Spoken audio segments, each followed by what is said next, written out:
FC บ่ปะบ่จิ้มเนาะบ่ได้คิดบ่ได้ฟันได้แหลมว่าสิว่าเฮาสิมาฮอดจุดนี้นั่งเบิ่งกันตัวเองกับน้ำตาสิไหลพี่น้องเลยบ่โดยแม่นั่นเลย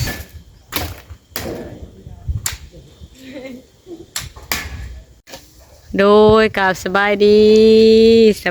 และสวัสดีเด้อพ่อแม่พี่น้องเบิดสุขสุขคนเนาะผมมาพ่อกับซาเลมน้อยมื้อนี้ออกมาทางเฮือนบ่าวพามีพี่น้องว่าสิมาสะดินซอยเพิ่นทั้งหลังพี่น้องเลยตัวที่เอาขึ้นมาจากบ่อนขุดของน้ำอะไรพี่น้องทั้งหน้าทั้งนั้นนั่น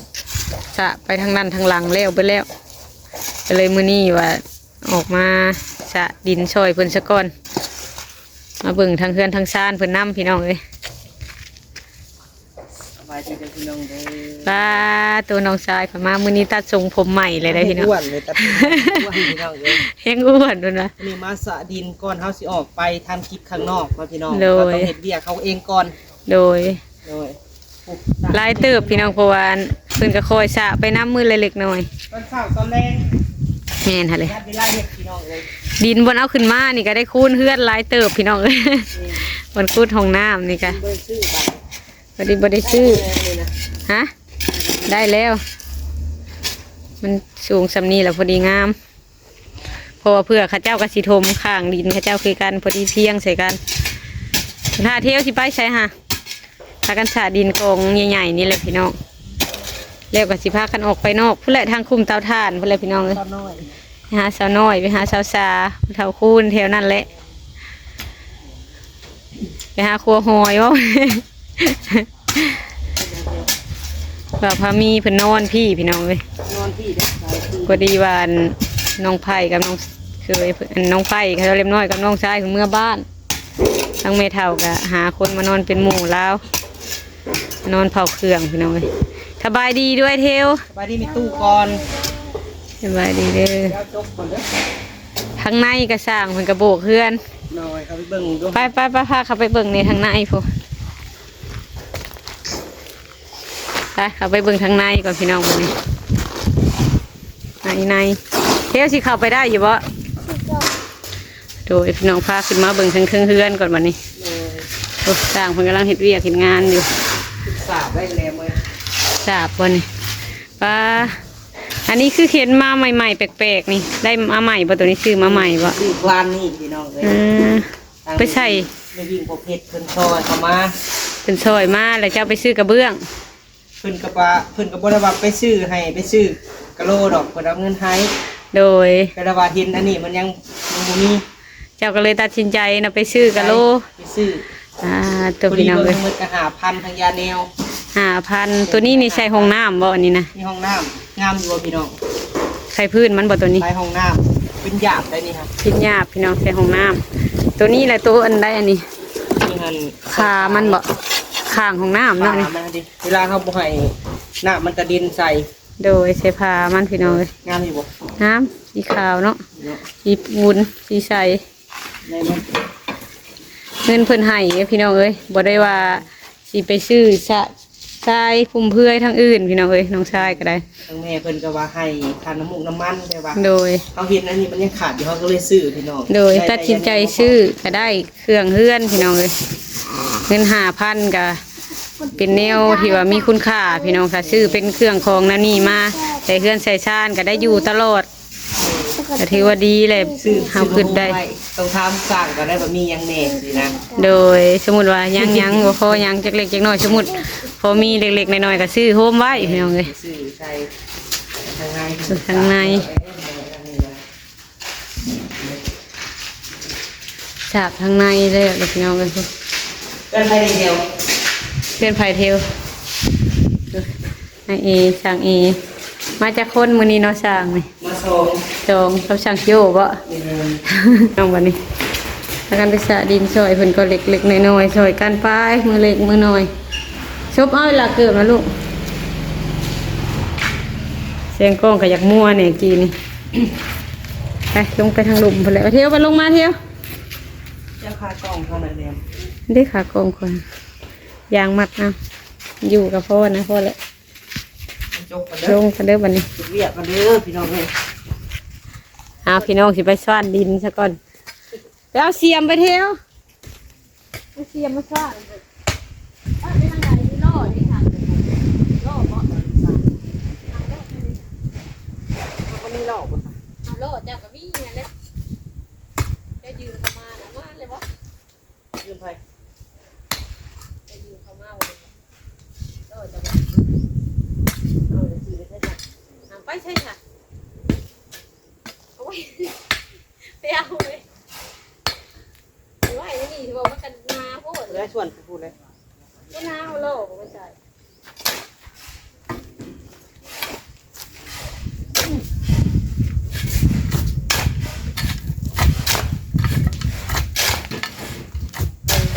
แล้ว ฮะกินแล้ว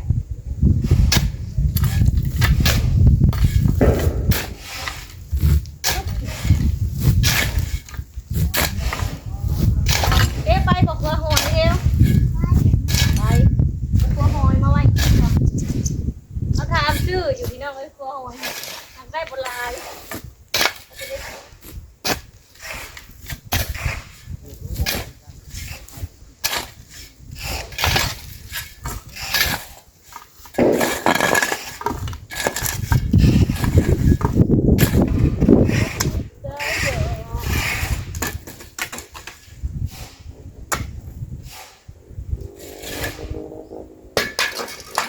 ยกไปลูก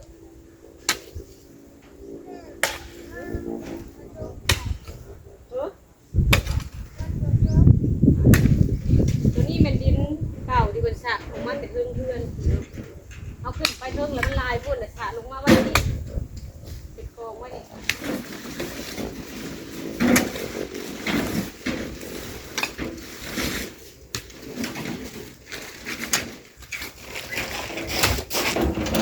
แม่มีแต่ได้สร้างแต่เราสนใจเลยเนาะตัวนี้สิบนะไปกันได้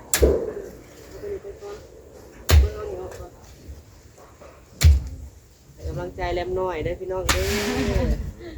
มาอีกแล้วพี่น้องมาคนเดียว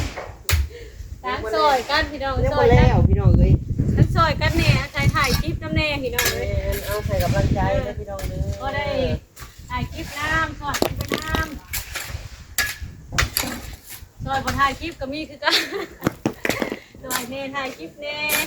วันนี้ผมมัดเด้อนี่เด้อใส่กระทายเนาะ ยังถ่ายกระท่าเลย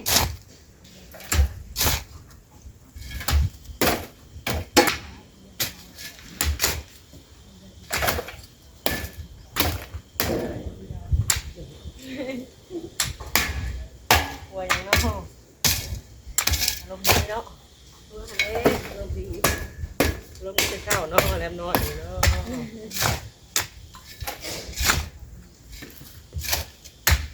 เสียงนี่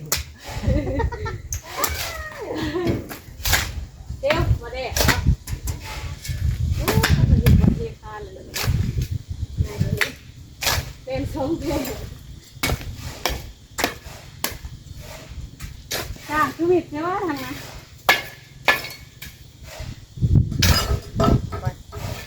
มีคนอ้อยทีนี้เก็บต้นคนแรก หน้านี่ไว้นี่มันต่ำ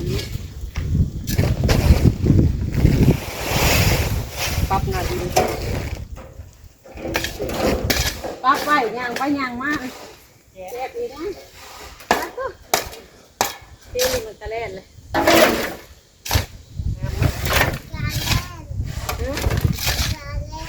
ตะเล่น เพื่อนเราจะมา ยังไม่ได้ทานที่เหมือนจะมี เดี๋ยวไปลงโบกว่า เป็นน้องบุ๊กในบ้านน้องบุ๊ก มียามใดกับเพื่อนอยู่ดีเลยเอาไปเห็นไปใช้กับข้าวเนาะแล้วก็พออยู่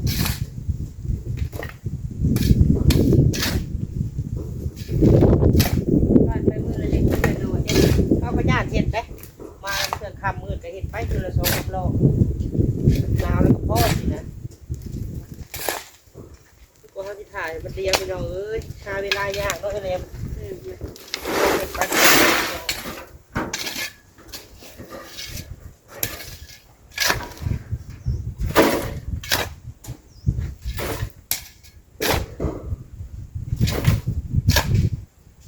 เขาบริเวณกันจังมือเลย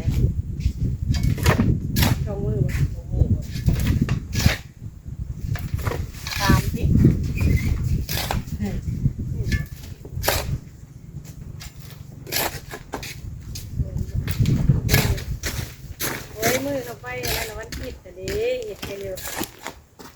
วันผิดก็เป็นเรื่องแถวพูดแต่ดิวันจันทร์วันค้านดอกมือจันทร์ค้านถ้าจะล่อมันยุ่งง่ายนี่เลี้ยงให้ป้นได้กินบอกกันคิดโอ้มันละเอียดทำไมมามอบมันเนี่ยมอบเยอะเกินดิ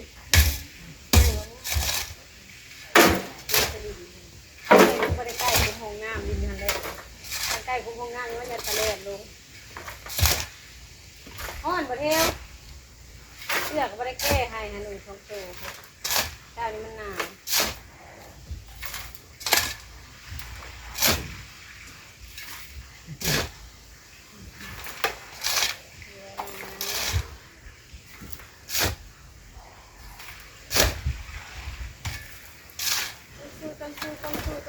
ยุ่งไปขึ้นเอาไปไหนยุ่งกระบอกขึ้นเพราะอยากเห็ดเพจกับพี่น้องทางไทยเห็นเพื่อนเห็ดหลายเนาะทางไทยเห็นเพื่อนเห็ดคลิปเลี้ยวพี่น้องโอ้ยอยากเห็ดก็เห็ดดีเห็ดคลิปตลกนะทางเข้าประเทศผันก็ได้เป็นบรรทัดเปิดให้เห็ดเป็นเพจลาวได้แต่เพจคือว่าได้สร้างเพจได้จังเลยเล็บน้อยคนดำจริงๆนะด้วย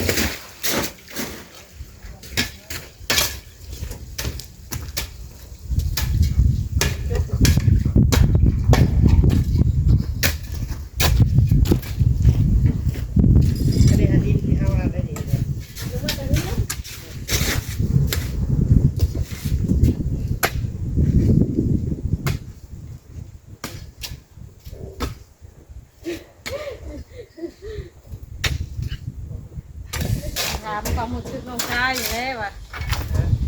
ไม่ได้ดีใจฉันได้เรียนใหม่แล้วว่าได้แล้วเลยดีใจเองเด็ดใหญ่ที่สุดเป็นวันนี้แบบมียังเปียกพี่น้องเลยวันนี้ยังนี่วันนี้ก็ที่ว่าน้องให้พ่อน้องเอาไว้ชื่อนะนี่หันยังคาซางดูพวกคาซางกระโปงอันนี้หันคากะโลเลยเนาะแม่น้องยังกะโลเขาที่เขาก็ต้องหานะพี่น้องประมาณหันเดี๋ยวเขาซื้อมาไว้เลยได้วันนี้ได้ค่าให้กะโลให้เขาได้วันนี้ค่าแล้วก็กะโลหันเพื่อนใหญ่นั้น9,000 เป็นใหญ่ก็มันโลของหน้า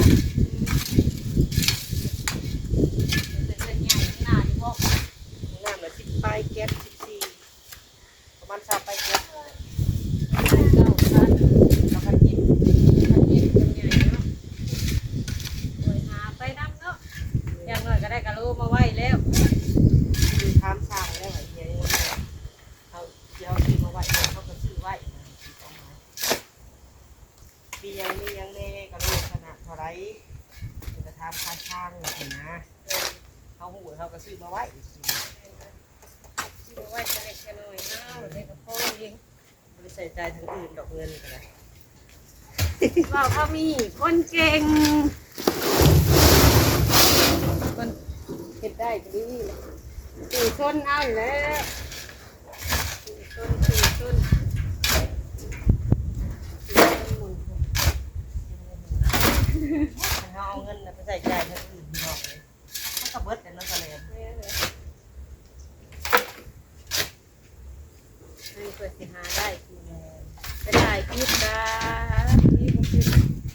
เดือดที่ได้เรียนดอนหนึ่งคลิปหนึ่งปากเปียกคลิปหนึ่งดอนหนึ่งก็ยังยากตูจุดเก่าแล้วตูจุดปลายก็มีจุดเป็นเศษเป็นช่องแรกจะมีเลยนะจะคิดกันได้ดอนหนึ่งนะ2ติดเลยโคตรใหม่พี่น้องเลยบ้านโรงเรียนมีได้เงินเท่านึงได้100 ดอลลาร์เนี่ยสมมติว่าคนเห็ดลายเธอได้เห็ดทิ้งเนี่ยคือตะกี้ต้องพัดต้อง6 มาเนี่ยกว่ากดใหม่กดยูทูบใหม่นะเอากระสุนไว้ปืนไปที่ว่าบ่มีเนื้อเห็ดเนาะ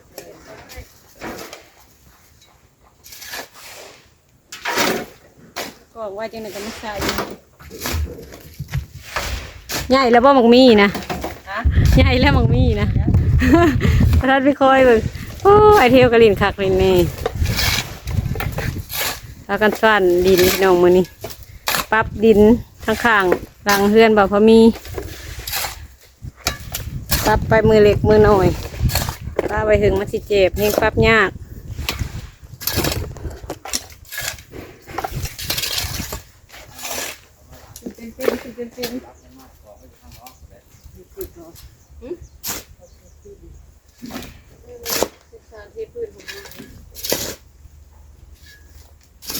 ได้บ่ทันเลย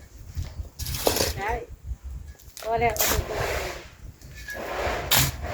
ว่าไงใช่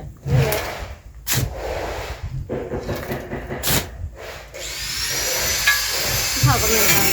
คนไข่ท้องน้วยนี่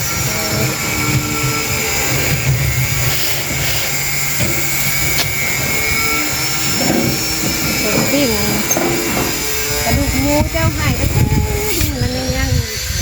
ท้องคอน้อยๆเลยที่ก็มาเที่ยวก็มาเที่ยวแล้วก็ยังใส่ที่ข้าวมาอยู่นี่เลยไปก่อนถึงไปเรียน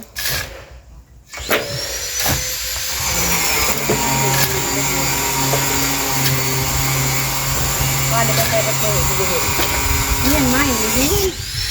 ไหม้หัวไหม้รัวเดี๋ยวเมี่ยนทั้งหน้าแล้วแล้ว เจ็บเก้าอันก่อน แต่มาเมี่ยนตัวเท่าข้าวหมกเครื่องเลยเขามั่งแล้วเขาผัดไปป้าไว้นะอย่างไปอย่างมาอาญาเขียนเป็นตะปูตั้งโทษนี่ไปดับไฟนี่คือไม่บ้านคลองจริง